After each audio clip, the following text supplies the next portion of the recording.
Hey everybody, this is my 20-gallon long open-topped office tank, and I just want to shoot a quick video about the perils of having an open-topped tank. Last night as I was sitting in front of the computer, what I thought was a big moth flew, like, zinged past my head and went down underneath my desk, like down by my feet. And it startled me at first, but I didn't worry too much about it. It's just a moth. But it stayed down under the desk and it began like moving around. It almost looked like it was a frog jumping around on the floor. And after I thought about it for a few moments, I realized what I was looking at was one of my diamond tetras had leapt out of the tank with such force that it literally whizzed past my head and landed down by my feet at the computer, which is probably about a 4 or 5 foot distance from the tank. So I was able to collect it up, throw it back in the tank, and once I got it back in there, I noticed that it was only swimming around with the two other diamond tetras that were in the tank. Now, there should be four of them in here total, not three. So at that point, I started looking around, and I did find on the floor one of my other skirt tetras, completely dried up and mummified, desiccated, whatever you want to call it. It was dry as a fish chip. So I'm down to three, and when I first started shooting this video, I insisted that I was down to two. I looked all over the place on the floor and assumed that my cats had probably gotten the other one that had gone out of there. But now that I'm looking at it, I can see there's actually three swimming around again. So the one must have been kind of hiding in the back. So that is the risk you take when you've got an open top tank. And if it's the occasional guppy or neon or something that comes out of the tank, I don't worry too much about it. But these skirt tetras, even though they don't have any real dollar value to me, these are actually fish that were babies from my tank downstairs. So it's not a financial loss to lose them, but they're just fantastic fish. I really, really like them a lot. I love them in this tank, and I love them underneath of this light. But the reality is over time, I won't have any left. If I've already lost one and another one actually jumped out of the tank and I just happened to be here to catch it, if I hadn't been in the room right then and there, you got about a 5 minute window and then you've got a dead fish.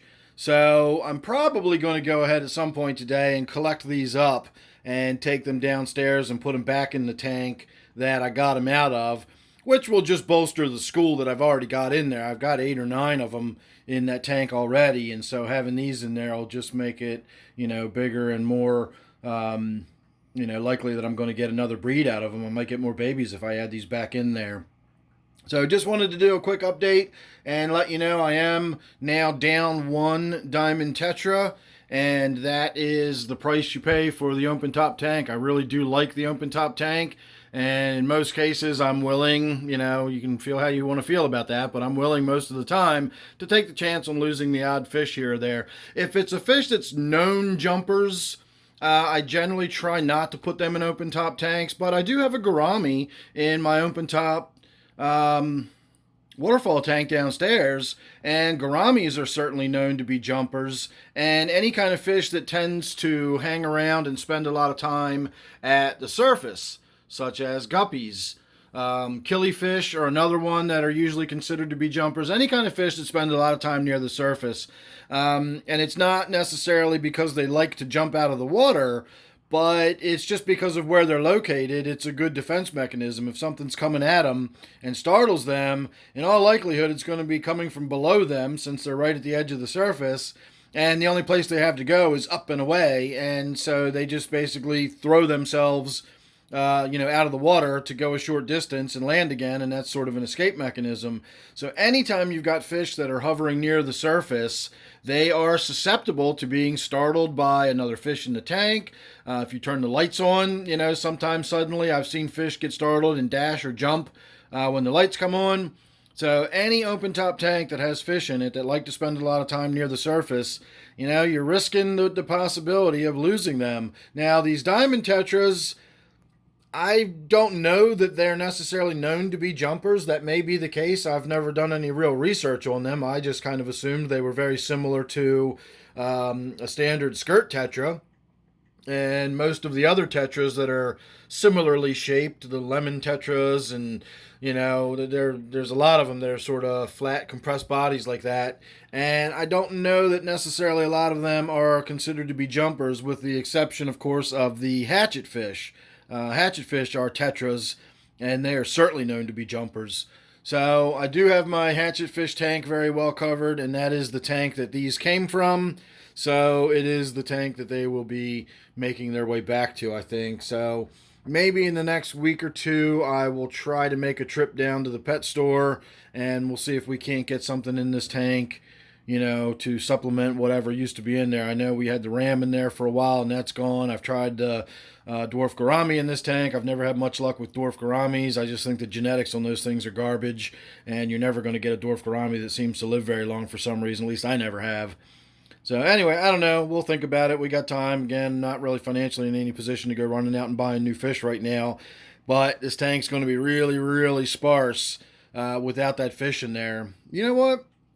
Well, I don't know. Maybe I was going to say I got an idea, but I'm going to have to think that one through.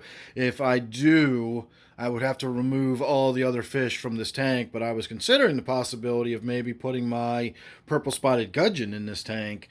It's a fairly big fish, but it's not a swimmer. It doesn't need a lot of room to dash around, and if it was just sitting in there by itself, I don't see why this tank wouldn't be suitable for that fish. So who knows, maybe I'll be able to finally open up that big 40-gallon tank I got in the basement, which is basically just dedicated to that fish that sits there and does nothing. So that's an option, that's a thought. So anyway, again, just a quick update, quick for my standards, looking at my open-topped office tank. I'm now down one diamond tetra, and the rest are going to make their way downstairs, so this tank's about to be fairly well empty. So thanks for watching. Make sure you're subscribed. You never know what you're going to get with me. Thanks again. Don't forget, this one is my 20-gallon office tank. I'll see you real soon in the next one.